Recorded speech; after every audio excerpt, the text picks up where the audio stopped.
Hello guys, तो कैसे हैं आप सब लोग। तो आज हम जिस मूवी के बारे में बात करने वाले हैं उसका नाम है दी ओल्ड गार्ड। दोस्तों, मूवी के स्टार्टिंग में हमें कुछ लोगों को दिखाया जाता है जो कि मर चुके होते हैं और अब स्टोरी पास्ट की हो जाती है, जहाँ पर एंडी को दिखाया जाता है। एंडी इन सब लोगों की बॉस है और यहाँ पर एंडी सेबेस्टियन से मिलती है। यहाँ पर एंडी को दिखाया जाता है जो कि न्यूज में देखती है कि कुछ टेररिस्ट ने 14 बच्चों को अगवा कर लिया है उन्हीं के स्कूल में। दूसरी तरफ इन सभी लोगों को दिखाया जाता है कि जो मजे कर रहे होते हैं, जहाँ पर सेबेस्टियन बताता है कि हमारे लिए काम आया है, वो काम कोपले ने भेजा है। कोपले एक ऐसा बंदा है जो कि इनका काम करेगा और बदले में पैसे देगा। एंडी मान जाती है 14 बच्चों को बचाने के लिए जो कि किडनैप करके लाए गए होते हैं। इसके बाद दिखाया जाता है कि ये सब उस जगह पर पहुंच जाते हैं जहाँ पर इन 14 बच्चों को किडनैप करके रखा गया होता है। यहाँ पर सब गार्ड्स मौजूद होते हैं, तभी वहाँ पर गोली चलाई जाती है और ये सब अंदर की तरफ घुस जाते हैं। यहाँ पर बहुत सारे सोल्जर्स मारे गए थे। फाइनली ये मूवी का वही सीन है जिससे हमने मूवी के स्टार्ट होने पर देखा था। यहाँ इन सब पर बहुत ज्यादा गोलियां चलाई जाती हैं और ये सब यहीं पर मारे जाते हैं, जहाँ पर गार्ड्स कहते हैं कि इन्हें मारने के लिए हमें इतने सारे लोगों को भेजा गया। अब दोस्तों, मजे की बात यह है कि ये सब मरने के बाद भी जिंदा हो जाते हैं। अरे यार, एक बात समझ में नहीं आई कि ऐसे कैसे हो सकता है। तो चलिए मैं आपको बताती हूँ। जैसा कि मैंने आपको पहले भी बताया था, क्योंकि इनके घाव बहुत जल्दी भर जाते हैं और अब ये यहाँ पर फिर से फाइट करते हैं। एंडी को समझ में आ जाता है कि कोपले इन पर नजर रखे हुए है। कोपले जो कि एक जासूस भी होता है और मैरे के लिए काम भी कर रहा है। यहाँ पर कोपले की टेबल पर रखी एक तस्वीर को दिखाया जाता है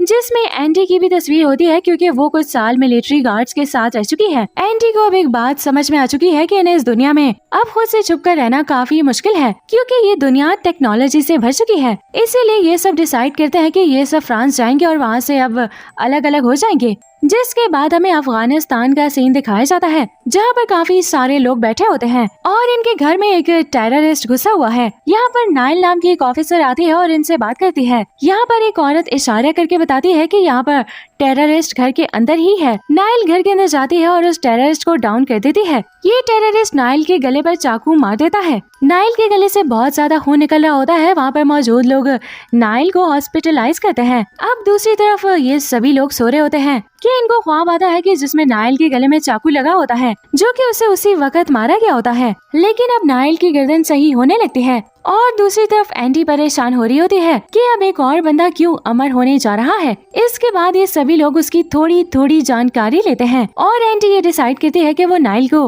लेने जाएगी। इन सभी लोगों ने उसका स्केच भी तैयार कर लिया होता है। इसके बाद दिखाया जाता है कि सभी मिलिट्री गार्ड्स तैयार बैठे होते हैं और नाइल भी तैयार होती है और वो हैरान होती है कि इतनी जल्दी उसके घाव कैसे भरे। उसके दोस्त भी ये सब देखकर हैरान थे।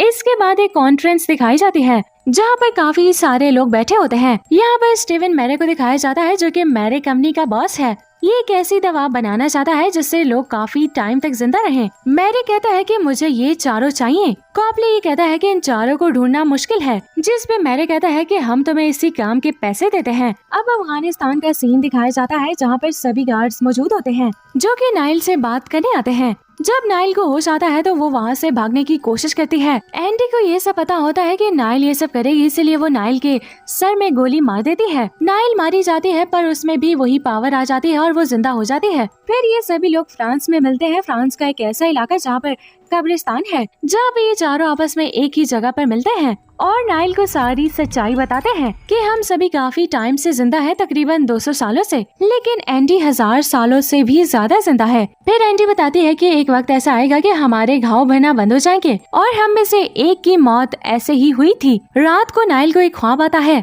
वो बताती है कि उसने पानी में डूबती एक औरत को देखा है जो कि बार बार जिंदा होती है और मर जाती है। दोस्तों, यहाँ पर हमें उसी औरत का फ्लैशबैक दिखाया गया है। ये औरत एंडी की दोस्त होती है जो बार बार जिंदा होती है और मरती है। यहाँ पर एंडी बताती है कि उन्होंने काफी सारी जंगें साथ लड़ी थी, लेकिन उन्हें एक विच मान लिया गया था, जिसके बाद लोगों को उनको मारने का हुक्म दिया गया था। लेकिन इनको मार भी दिया जाए तो ये दोबारा से जिंदा हो जाया करती हैं। इसीलिए लोगों ने ये प्लान किया कि इनमें से एक लड़की को पानी में बहा दिया जाए, जिससे वो बार बार तड़प के मरेगी। इसीलिए एंडी अपनी दोस्त के लिए काफी ज्यादा परेशान होती है, क्योंकि 50 साल तक वो उसको ढूंढती रही थी लेकिन किसी को नहीं पता था कि वो समंदर के किस गहराई में है। यहाँ पर पता चलता है कि कुछ गार्ड्स चर्च के अंदर छुप गए हैं, जो कि एंडी, नाइल और बाकी लोगों को पकड़ने आए होते हैं। यहाँ पर सेबेस्टियन का पूरा पेट भर दिया जाता है। एंडी उसे उठाने की कोशिश करती है। कुछ देर बाद सेबेस्टियन को होश आने लगता है क्योंकि उसके घाव भरने लगे थे। कोपले ये कहता है कि अब हमारे यहाँ से जाने में ही भलाई है, और अब ये सभी लोग फ्रांस में ही रुक जाते हैं। और एक ऐसी जगह है जहाँ पर एक छोटी सी गुफा है जहाँ पर एंडी रहती थी। वो बताती है कि इसने इस गुफा को एक फाइट के दौरान तोड़ा था। इसके बाद मैरिक कंपनी को दिखाया जाता है जहाँ पर निकी और ली कॉन को लाया जाता है। दूसरी तरफ एंडी के घाव बना बंद हो जाता है, जिसकी वजह से वो वहाँ से चुपचाप निकल जाती है। सीन अब प्रेजेंट में आता है जहाँ पर एंडी मेडिकल स्टोर में अपने घाव भरने का सामान देख रही होती है। मेडिकल स्टोर की जो ऑनर होती है वो उसके वहीं स्टिचेस लगा देती है। लेकिन दोस्तों यहाँ पर एंडी को वो विजन आता है जब उसने अपने दोस्त को बचाने की बहुत कोशिश की होती है, पर वो कहता है कि अब वक्त आ चुका है। अब स्टोरी निकी की तरफ चली जाती है जहाँ पर इन दोनों पर काफी ज्यादा टेस्ट किए जा रहे होते हैं। यहाँ पर मैरी कॉपले से कहता है कि कॉपले तुम और भी 2 लोग ले आओ। कॉपले कहता है कि तुमने तो कहा था कि इनके डीएनए और टिश्यूज लेकर तुम इनको छोड़ दोगे। तो वो कहता है कि नहीं, अगर मैंने इनको छोड़ दिया तो ये मेरे ओपोनेंट्स के हाथ लगेंगे, जो कि मैं नहीं चाहता, क्योंकि वो मुझसे आगे निकल जाएंगे। जिसके बाद हमें पता चलता है कि सेबेस्टियन ने कॉपले की लोकेशन को ढूंढ लिया होता है और अब वो नाइल के साथ निकलने वाले होते हैं। नाइल का कहना था कि वो हर वक्त किसी लोगों को नहीं मार सकती,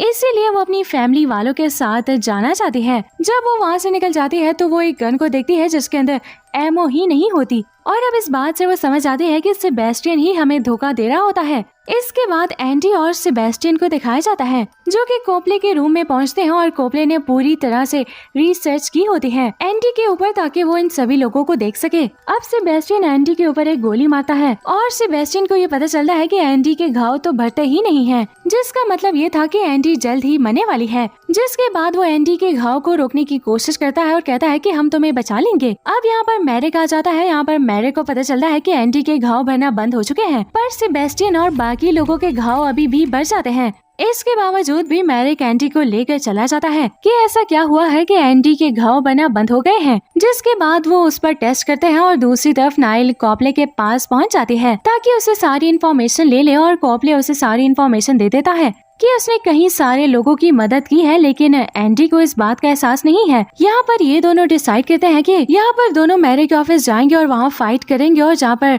पहली गोली नाइल को लग जाती है, लेकिन वो दोबारा जिंदा हो जाती है और जिंदा होते ही वो तीनों गार्ड्स को शूट कर देती है। जिसके बाद वहाँ के गार्ड्स को भी पता चल जाता है कि नाइल अभी भी उन्हीं लोगों की तरह है जो कि मरने के बाद भी दोबारा जिंदा हो जाती है। इसके बाद नाइल मैरी के पास जाती है और मैरी को अपनी गन पॉइंट पर रखती है। यहाँ पर एंडी को गन्स की आवाज आती है और उसके साथ डॉक्टर्स भी तभी गन्स की आवाज सुनते हैं। तभी डॉक्टर को बेहोश करके एंडी सभी लोगों को बचा लेती है। इसके बाद ये सभी लोग यहाँ पर फाइट करते हैं, लेकिन एंडी पीछे रहती है क्योंकि उसके घाव बना बंद हो गए हैं। अगले सीन में एंडी को दिखाया जाता है जो कि मैरी के सामने आ जाती है। मैरी उसे अपनी गन पर रख लेता है, जिसके बाद एंडी बात करना शुरू करती है। वो मैरिक से कहती है कि तुम ऐसा क्यों कर रहे हो, लंबे वक्त तक लोगों को जिंदा रखना गलत है। वो रशियन में ऐसा कुछ बोल देती है जो नाइल समझ आती है। जिसके बाद मैरिक को चकमा देकर मार दिया जाता है। जिसके बाद मैरिक गोली चलाता है और वो नाइल को लग जाती है, और नाइल मैरिक को लेकर वहाँ से जम कर देती है, और यहाँ पर नाइल मारा जाता है। जिसके बाद नाइल को उठाकर ले जाया जाता है। इसके बाद वहाँ पर पुलिस और मीडिया वाले भी आ जाते हैं, और अब नाइल और सभी लोगों को दिखाया जाता है जो कि डिसाइड करते हैं कि सेबेस्टियन को क्या सजा दी जाए, क्योंकि उसी ने सभी को फंसाया है। कोपले और सभी लोग ये डिसाइड करते हैं कि हम 100 साल बाद सेबेस्टियन को यही मारेंगे। 6 महीने बाद का सीन दिखाया जाता है जहाँ पर अभी भी पेरिस में सेबेस्टियन रह रहा होता है, जहाँ पर वो ड्रिंक करते हुए एक रूम में बैठा हुआ होता है। जब एक रूम का दरवाजा खुलता है तो तब उसे एक लड़की मिलती है जो कि सेबेस्टियन की तरह ही ड्रिंक कर रही होती है। वो लड़की वही होती है जो कि समंदर में बार बार जिंदा होती है और मर जाती है, यानी कि ये एंडी की दोस्त होती है। यहाँ पर कहानी खत्म हो जाती है। सो दोस्तों, कैसी लगी आज की एक्सप्लेनेशन हमें कमेंट सेक्शन में जरूर बताइए, और अगर वीडियो अच्छी लगी हो तो वीडियो को लाइक करें, और अगर आप हमारे चैनल फ्यू मिनट्स मूवीज पर न्यू है तो डेफिनेटली हमारे चैनल को सब्सक्राइब कर लीजिए। और मैं मिलती हूँ आपके साथ एक नई मजेदार मूवी के एक्सप्लेनेशन में। तब तक